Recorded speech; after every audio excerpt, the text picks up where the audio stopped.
With all the hype surrounding the newest Smash game, as expected, tons of content is being made surrounding the subject, the most popular of which is the character predictions, and it's all filled with the same stuff. Isaac here, Gino there, Crash over there, and I think there's a Goku or two strewn in a couple of these, but all these videos, they're about the heroes. But what about the villains? Villains are something we hardly see in anything from Super Smash Bros. There's Ganondorf, Bowser and his kid, and that's pretty much it. The rest of them are mostly chalked up to anti-heroes like Dark Pit, King Dedede, and Wario. Boring. It's time to balance out the light with the dark. Let's go through each of the game series and see what they all have to offer, and which villains would fit best to raise some chaos in an upcoming Smash title.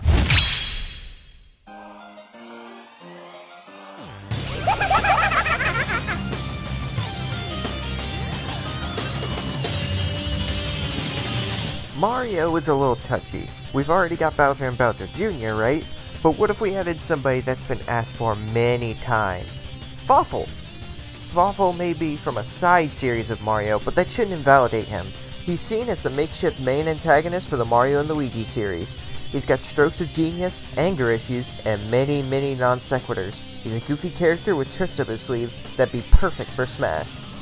Donkey Kong is probably the easiest of them all to pick from. King K. Rool. I don't have much to say here. The fanfare for this guy has already been echoing around the internet ever since even the days of Brawl hype.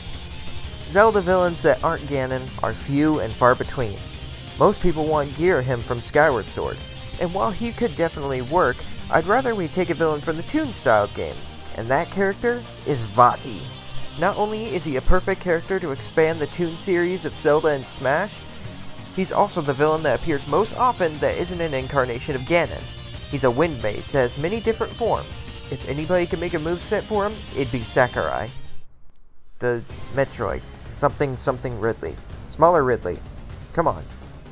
Either that or one of the hunters from the Prime games. But preferably Ridley. Kirby's actually an easier selection than you might think. The bosses are probably some of the most memorable things about Kirby games. If you ask me, the best choices from this series are either Dark Matter's swordsman form or Mark's. Dark Matter already has 2 boss fights to pull moves from, and Mark's is playable in Star Allies. There's material to work with for these guys. And as a side note, an actual alternate costume of Galactonite from Meta Knight would drive me wild. I'll admit, I don't know half of anything about Star Fox. All I know is that Andross as he is with the disembodied limbs would be difficult to work in unless Sakurai completely changed him up. So just bring Wolf back and we'll call it there. I know Wolf's an anti-hero, but do you have any ideas? Comment them if you do, I'd be interested to see. Pokemon is a bit of a tough call. The best candidate being Mewtwo is already in the game. Unless they want to add a trainer in, but they just end up being in the background like Red back in Brawl. And I guess if they wanted to go that route, use any one of the villainous team bosses. Except Lysandre. I'm biased.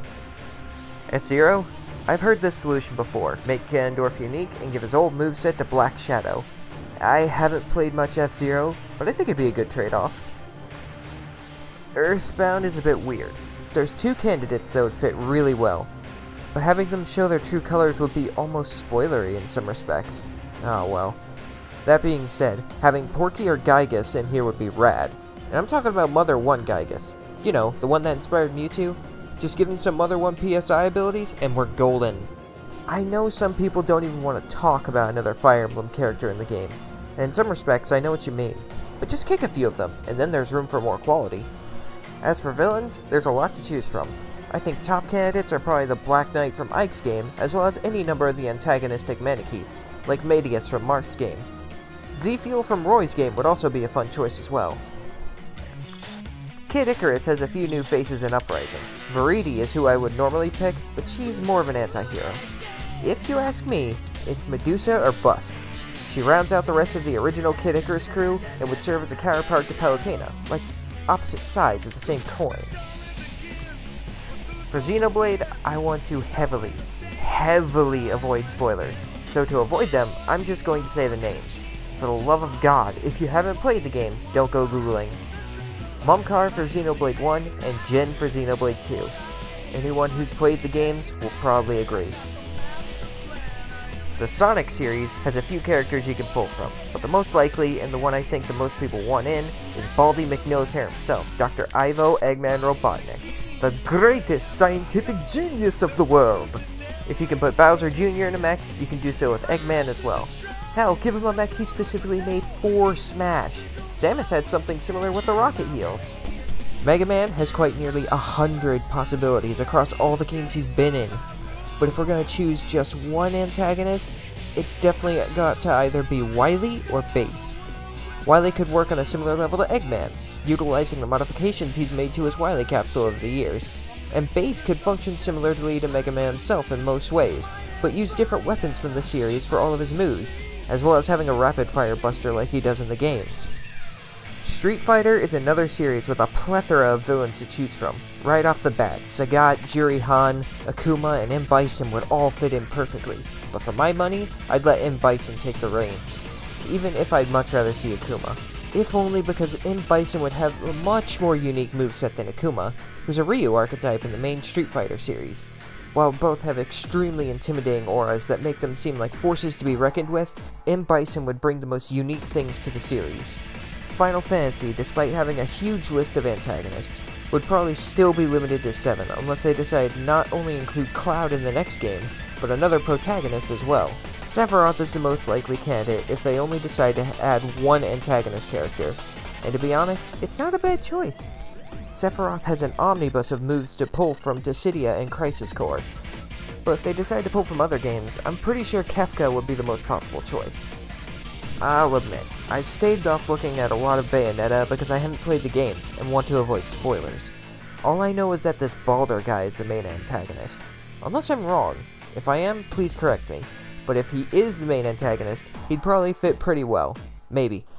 Again, I'm looking at all possibilities here.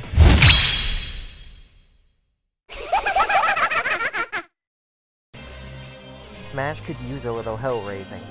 It's all these goody two-shoes characters, and yes, a lot of them deserve to be there, but there needs to be a bit more love for the darker side of the games. I know a lot of these guys have little to no chance, and even if they did, they would have been in a long time ago. But I can dream, and who knows, maybe we'll get lucky and a few of these guys will get their day in the limelight. Also, hit me up in the comments with some of your ideas. I'd love to see what you guys think about who'd make it in. Thanks for watching!